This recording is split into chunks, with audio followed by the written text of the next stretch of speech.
আমি আর টাকা দিয়ে দিচ্ছি।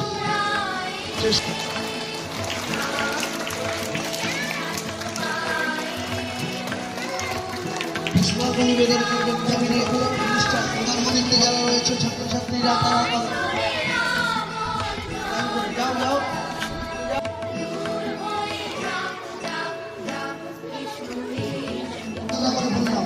ধরে হাত পাখি দাও।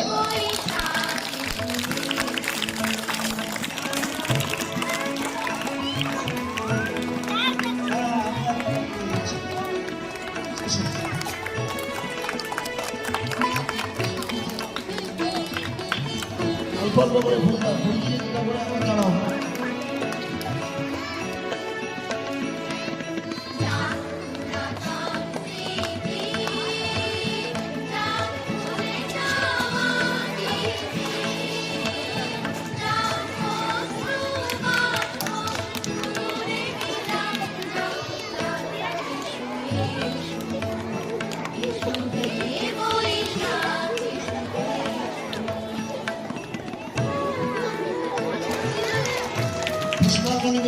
মানুষের বিভিন্ন ধরনের অধিকার, সেই অধিকারটি দিয়েছেন এই ব্যক্তি।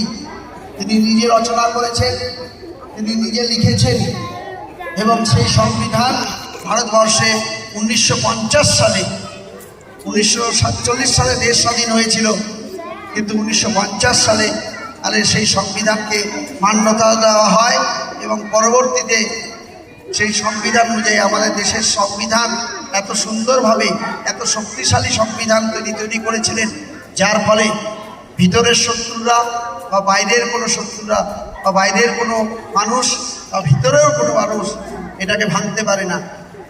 প্রবাবলি অন্য দেশের সংবিধান কিন্তু দুর্বল, পাকিস্তানের সংবিধান দুর্বল, তার ফলে যে কোনো সময় সৈন্যবাহিনী আক্রমণ করে ক্ষমতা নিয়ে নেয়।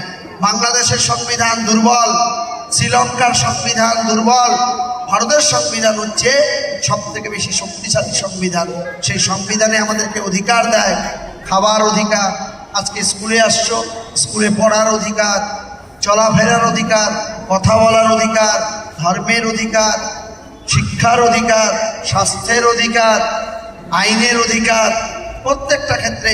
তার জন্য হাইকোর্ট সুপ্রিম কোর্ট রয়েছে তোমার অধিকারকে প্রতিষ্ঠিত করবার জন্য। এটা করে গিয়েছিলেন আমাদের সংবিধান প্রণেতা ডক্টর বি.আর. আম্বেদকর। অনেক শ্রেণীর মানুষে, দলিত শ্রেণীর মানুষে, নিম্ন শ্রেণীর মানুষে তিনি জন্মগ্রহণ করেছিলেন সেই সময়, কিন্তু দেখো তাকে এখনো স্মরণ করা হচ্ছে।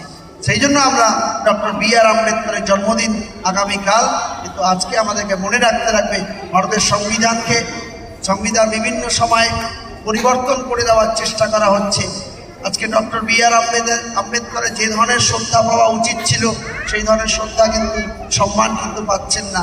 সংবিধানকে বিভিন্নভাবে চেঞ্জ করে দেওয়ার চেষ্টা চলছে, এটাকে রুখে দিতে হবে। তোমরা আগামী প্রজন্ম, তোমাদের হাত ধরে সংবিধান সুরক্ষিত থাকবে। ডক্টর ডিএম যারা বসে, এসপি যারা হয়, যারা ক্যাবিনেটে মিনিস্টার থাকে, তাকে প্রধানমন্ত্রী, মুখ্যমন্ত্রী থেকে শুরু করে সবাই সংবিধানের নামে শপথ নিয়ে আমাদের দেশকে এগিয়ে নিয়ে যায়।